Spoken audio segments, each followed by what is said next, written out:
হনুমানের আতঙ্কে অতিষ্ঠ বীরভূমের তাঁতিপাড়ার বাসিন্দারা। গত কয়েকদিন ধরে একটি হনুমান বীরভূমের চন্দ্রপুর থানার অন্তর্গত তাঁতিপাড়া গ্রামের বিশেষ করে হাটতলার বাসিন্দাদের অতিষ্ঠ করে তুলেছে। হনুমানটি হাটতলার বিভিন্ন দোকানে ও বাড়িতে ঢুকে পড়ছে এবং কামড় দেওয়ার চেষ্টা করছে। এখনো পর্যন্ত এই হনুমানটি তাঁতিপাড়ার হাটতলার ব্যবসায়ী চঞ্চল সেনকে কামড় দিয়েছে এবং বেশ কয়েকজনকে কামড় দেওয়ার জন্য ছুটে বেরিয়েছে। স্বভাবতই এই একটি হনুমানের আতঙ্কে আতঙ্কগ্রস্ত হয়ে পড়ছে তাঁতিপাড়ার হাটতলার বাসিন্দা ও ব্যবসায়ীরা। কারণ তাঁতিপাড়া হাটতলা হচ্ছে ব্যবসায়িক জায়গা, যেখানে আশেপাশের বিভিন্ন গ্রাম থেকে বহু মানুষ কেনাকাটা করার জন্য হাটতলায় আসেন। তাই এই হনুমানের আতঙ্কে আশেপাশে গ্রামের মানুষজন তাঁতিপাড়া হাটতলায় আসতে চাইছেন না।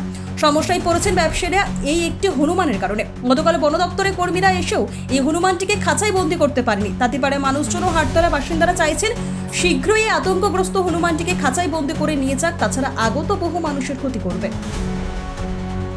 এখানে বান্দরের এত উৎপাত, এই তো আমাদের ফলের দোকানটা আছে, তারপরে সারাদিন বান্দরটা এখানেই রয়েছে, আমাদের ফলের দোকানে ক্ষতি হবে, এখানেও কামড়িয়ে দিচ্ছে। তো সেরকম আমরা কোনো ব্যবস্থা করছি যে যাতে বান্দরটা এখান থেকে যায়। আমার নাম হচ্ছে দীপু মালাকার। এই তাঁতিপাড়া সুপার মার্কেটে এনে কিছু একটা বান্দর একটা কয়েকদিন থেকে ঘোরাফেরা করছে এবং প্রত্যেক দোকানদারকে এবং বাইরের লোকজন যারা আছে তাদেরকেও জ্বালাতন শুরু করেছে। এবং ফরেস্ট ডিপার্টমেন্টের লোক এসেছিলো, ওনারা কিন্তু ধরে ঠিক মতো নিয়ে যেতে পারলেন না। তো আমরা চাইছি যে বান্দরটাকে এখান থেকে যেমন করে হোক প্রশাসন থেকে যে কোনো দিক থেকে যেতে দেওয়া হয় যেন এখান থেকে নিয়ে চলে যায়, তাহলে কিছু মানুষ শান্তিতে থাকতে পারবে। কিন্তু আমাদের ব্যবসা করাও খুব কঠিন হয়ে গেছে এখন। এই তো আমাকে কামড়িয়ে দিয়েছে, এই যে আমার 2000 টাকা খরচা কিংবা রায়নগর হাসপাতালে ওষুধ নিতে হবে, যাই হোক কিছু করতে হবে এখন।